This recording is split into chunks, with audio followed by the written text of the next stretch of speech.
Hello everyone, this is Dad Rahman. Welcome back to another video. Today is going to be a very important lesson, and it's going to be recapping Belinda's lesson today. We did in class today. It will be market research but advanced. I made a market research video before, but this is the advanced tutorial.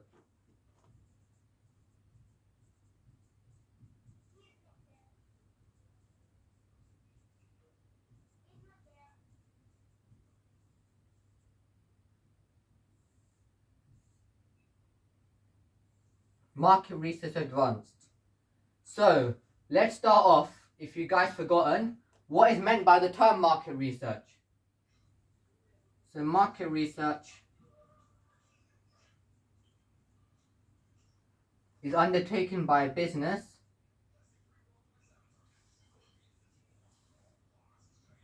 is undertaken by a business to target a specific group of consumers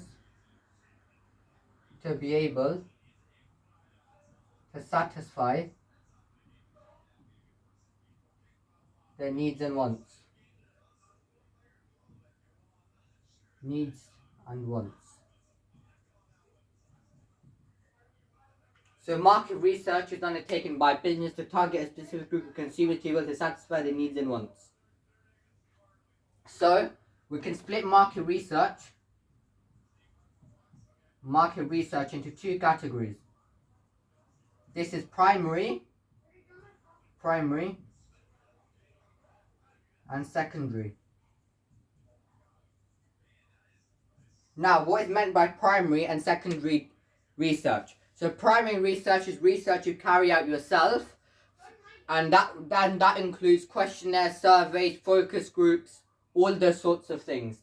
And secondary research is research that someone else collects. So that can be using the internet, for example, searching on a website for statistics like pie charts, tallies, bar graphs, all those things. For example,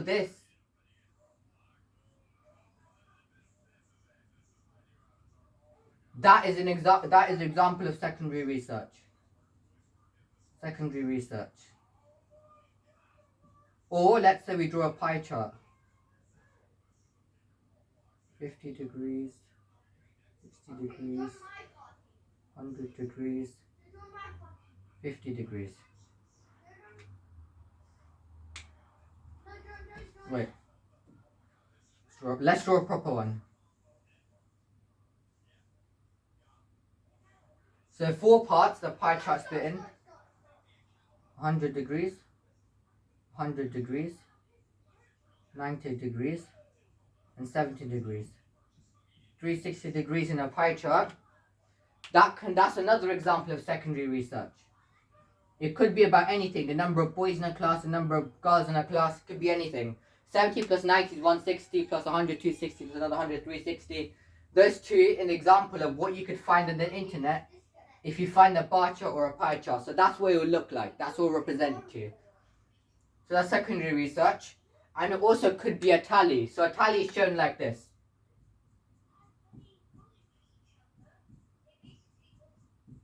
So that's 15.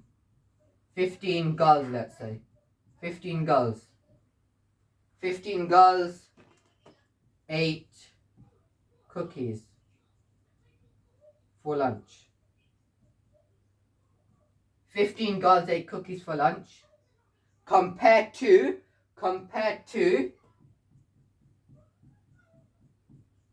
10 boys. 10 boys who ate cookies for lunch. So that's what a tally will look like. There's always four ones and a cross to show it's a 5. So those are your 3 examples of secondary research.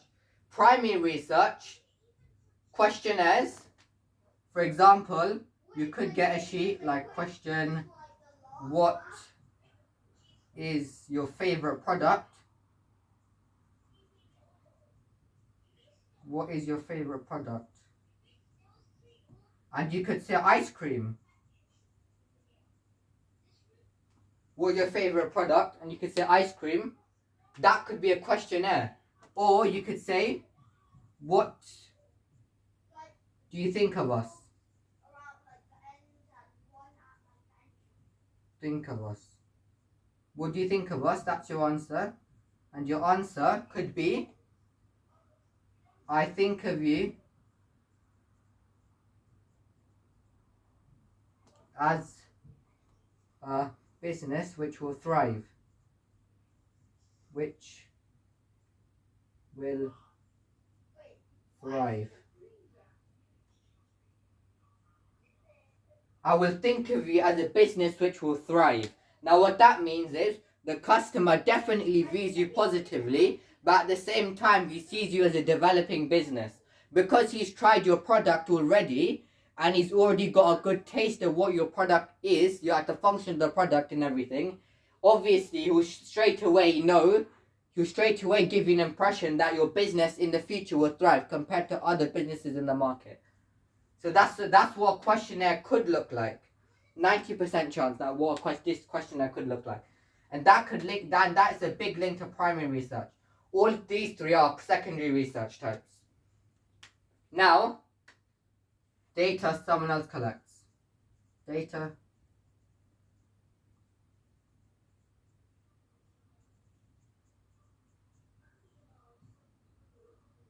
someone else collects. Collect yourself.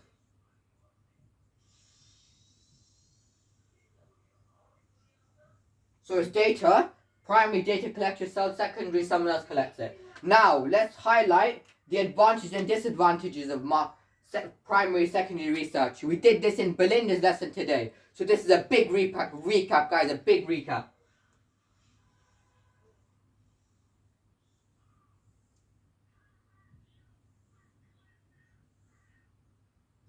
A, D, advantage, disadvantage. So for primary research, an advantage could be it's less biased. Now what less biased means is there will be a fair outcome of the result. You're adding all the factors into the experiment to make sure the outcome is fair. You don't take as one factor as the most important compared to all the other factors in the experiment. For example, I'll give you an example. Let's say in a class there is 30 students, and you chose 25 girls and 5 boys for a survey. Asked for a survey. That's really biased because obviously 25 girls and 5 boys. It's not going to make sense. It's not going to make sense at all. If you choose 14 boys and 16 girls, which makes 30 in total, okay, it's less biased. You're trying to make the outcome of the experiment more fair because you're trying to make the number of boys and girls more equal in the classroom. But if you choose 15 boys and 15 girls, now that is not biased at all. It will lead to a fair outcome of the result because you're testing 15 boys and 15 girls. Should make 30. Less biased. A disadvantage of primary research, though, is it's time consuming.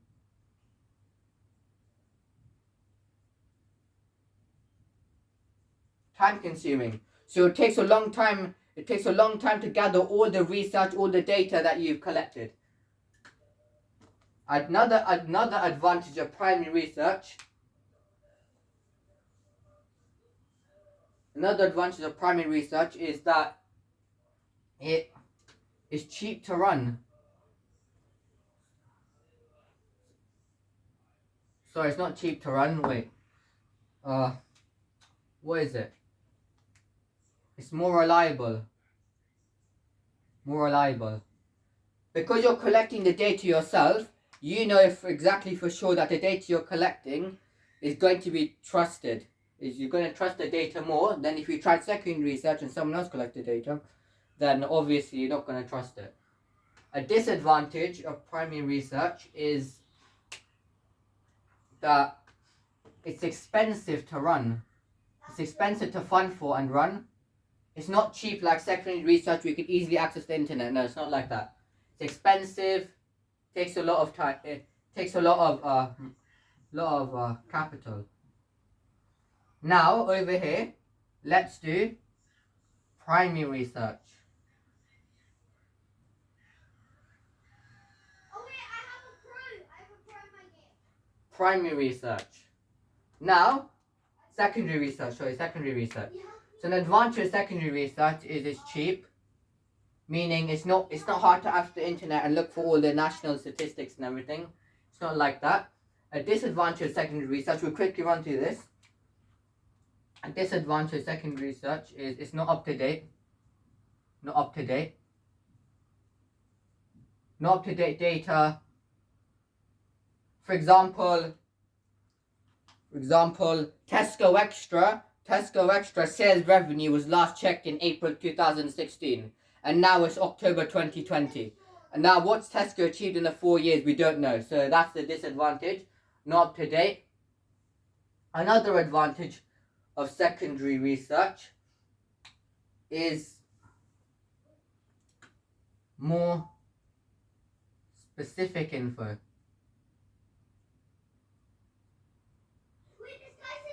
More specific information.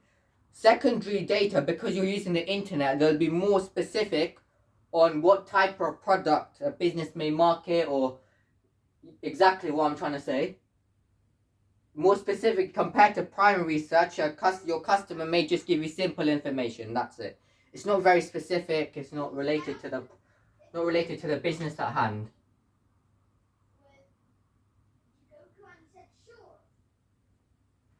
Now, a disadvantage of secondary research is